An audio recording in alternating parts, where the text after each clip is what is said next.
Assalamualaikum warahmatullahi wabarakatuh, sahabat tafsir hidayah. Sebelum kita selami kisah yang luar biasa ini, saya ingin menyapa kalian semua. Yuk, absen di kolom komentar, tulis dari kota mana saja kalian menonton video ini. Mari kita jalin silaturahmi. Dan tentu saja, jangan lupa dukung channel Tafsir Hidayah ini dengan subscribe, agar kita bisa terus berbagi cerita inspiratif. Siap? Mari kita mulai. Musik. Markas militer siang itu tampak lebih hidup dari biasanya. Hari itu adalah hari terbuka bagi keluarga prajurit dan tamu undangan khusus. Bendera merah putih berkibar gagah diterpa angin, seolah ikut menyambut acara kebanggaan tersebut. Pasukan inti berjajar rapi, siap memamerkan latihan bela diri, tempur yang menjadi kebanggaan Angkatan Darat. Anak-anak kecil berlarian bangga melihat orang tua mereka berseragam loreng yang gagah. Sementara itu, di balik layar, ada sesuatu yang akan mengubah jalannya hari itu. Letnan Budi Dharma berdiri di sisi lapangan, mengenakan seragam lapangan lengkap dengan baret hijau tua di tangan. Wajahnya tenang, penuh kendali. Usianya baru 29 tahun, namun rekam jejaknya membuat banyak perwira muda menjadikannya panutan. Dia pernah tergabung dalam misi penyelamatan internasional, namun tak pernah menyombongkan prestasinya. Bagi Budi, menjadi prajurit bukan soal pujian, tapi soal kehormatan. Sementara para tamu mulai berdatangan, mobil hitam berpelat diplomatik berhenti tepat di depan gerbang utama markas. Dari dalamnya, keluar seorang wanita berambut pirang berusia 30-an, memakai setelan rapi dan kacamata hitam. Wajahnya datar, ekspresinya penuh penilaian. Dialah Amelia Hayes, pejabat tinggi dari negara asing yang datang sebagai pengamat latihan. Di belakangnya, dua pria bertubuh besar mengikutinya. Postur mereka seperti atlet bela diri kelas dunia. Kehadiran Amelia langsung menarik perhatian. Beberapa pejabat militer mendekatinya, menyambut dengan sopan. Namun, Amelia hanya mengangguk singkat, lalu matanya langsung tertuju ke arah pasukan yang sedang berbaris. Tatapannya tajam, seperti sedang mengukur kualitas manusia dari kejauhan. Dia lalu berbisik pada salah satu pengawalnya yang kemudian mengangguk sambil tersenyum sinis. Kata-kata mereka tak terdengar jelas, tapi ekspresi mereka berbicara. Latihan dimulai dengan aksi bela diri taktis yang memukau. Budi dan beberapa prajurit lainnya menunjukkan teknik melumpuhkan musuh dengan cepat dan efisien. Tamu-tamu lokal tampak terpukau, bertepuk tangan dengan bangga. Namun, Amelia hanya menyilangkan tangan dan berkomentar pelan kepada salah satu pendampingnya bahwa itu semua terlihat seperti pertunjukan sirkus. Kalimatnya pelan, tapi cukup tajam untuk membuat seorang penerjemah tersentak kaget. Setelah sesi latihan selesai, para tamu dipersilakan berbincang dengan prajurit. Budi yang sedang berbicara dengan seorang anak kecil, tiba-tiba dipanggil oleh perwira senior untuk mendekat ke arah tamu asing. Dengan langkah tenang, Budi mendekat dan berdiri tegap di hadapan Amelia. Sang pejabat asing memandangnya dari atas ke bawah, seolah menilai seekor kuda pacu, lalu tersenyum kecil, senyum yang menyimpan maksud tersembunyi.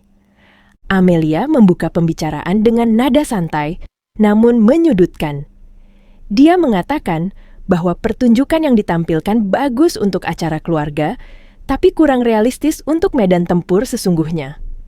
Beberapa tamu menoleh ke arah mereka. Suasana mulai berubah.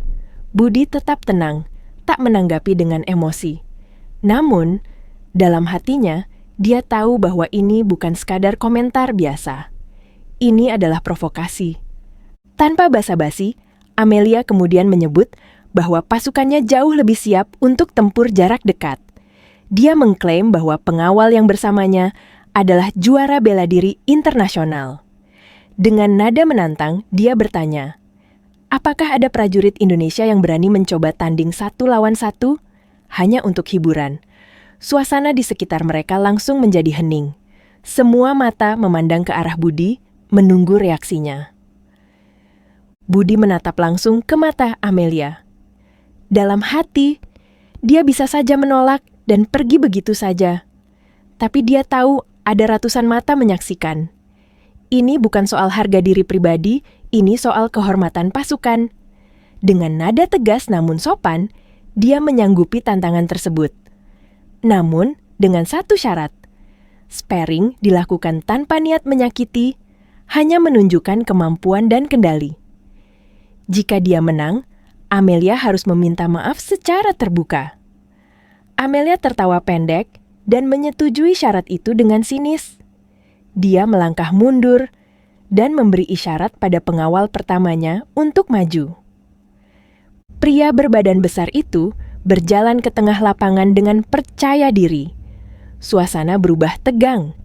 Anak-anak digiring menjauh, perwira-perwira berdiri lebih dekat.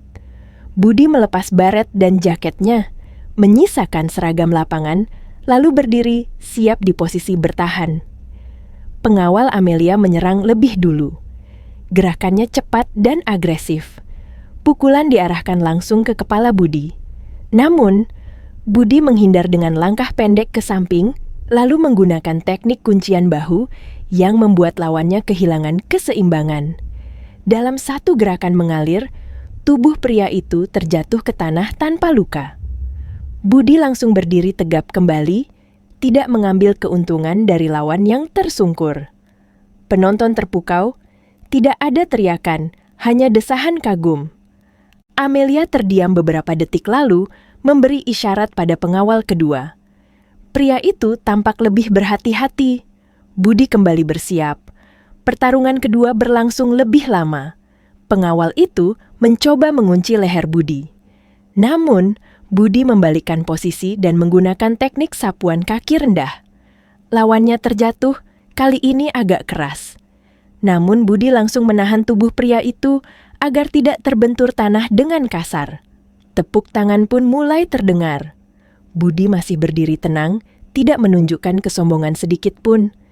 Salah satu pejabat militer mendekat dan menepuk bahu Budi dengan bangga.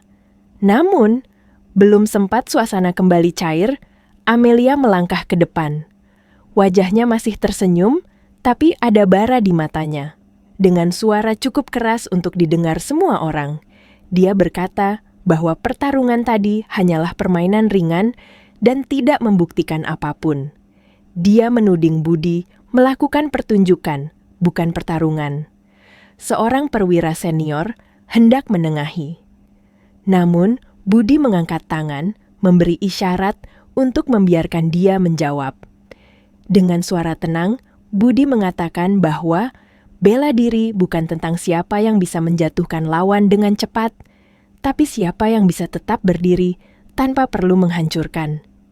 Kata-katanya membuat sebagian besar penonton terdiam dan mulai mengangguk setuju. Tapi tidak dengan Amelia. Wajah Amelia berubah dingin. Dia menatap Budi lama lalu, membalikkan badan dan pergi tanpa berkata apa-apa. Kedua pengawalnya mengekor dalam diam. Seorang staf lokal yang berada dekat dengan Amelia sempat mendengar wanita itu berbisik bahwa prajurit itu akan menyesal karena mempermalukannya di depan umum. Kalimat itu terlontar pelan, tapi cukup jelas untuk menjadi ancaman. Budi kembali mengenakan jaket dan baret. Dia tahu pertarungan tadi bukan akhir dari segalanya. Tatapan Amelia tadi bukan tatapan kalah. Itu adalah tatapan seseorang yang akan menggunakan cara lain untuk membalas. Namun dia tidak takut. Dia tahu, selama dia menjaga kehormatan dan prinsip, tidak ada yang bisa menggoyahkan kebenaran. Namun dia tidak menyangka bahwa badai sebenarnya baru akan dimulai. Keesokan paginya, suasana di markas terasa berbeda. Beberapa prajurit tampak berbisik saat Budi lewat.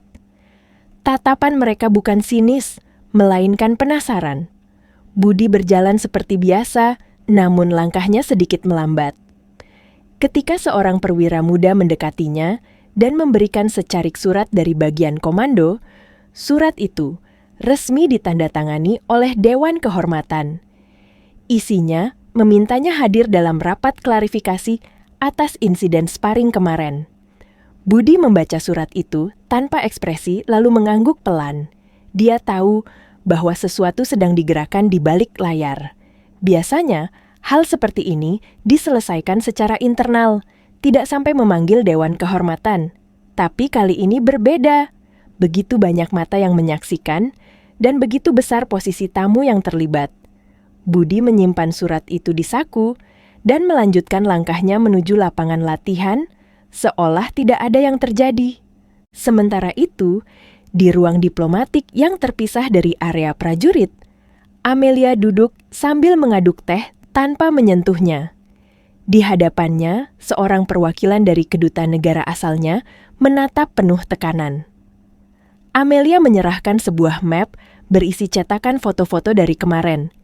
Tapi, foto itu telah disunting secara halus, dibuat seolah Budi mendorong lawan terlalu keras. Ekspresinya sengaja ditangkap di momen yang salah. Semua itu disiapkan dengan satu tujuan, menjatuhkan reputasi. Salah satu pengawalnya, pria yang pertama kali bertarung dengan Budi, terlihat ragu saat melihat berkas itu. Dia tahu apa yang sebenarnya terjadi kemarin. Namun, Amelia hanya memberi isyarat singkat dan pria itu pun terdiam. Baginya, jabatan jauh lebih berharga daripada membela kebenaran. Amelia lalu menyusun surat keberatan resmi kepada pihak militer, menyatakan bahwa Budi telah mempermalukan perwakilan negaranya dan menunjukkan sikap tidak profesional. Di ruang rapat Dewan Kehormatan Militer, 7 perwira tinggi duduk berjajar.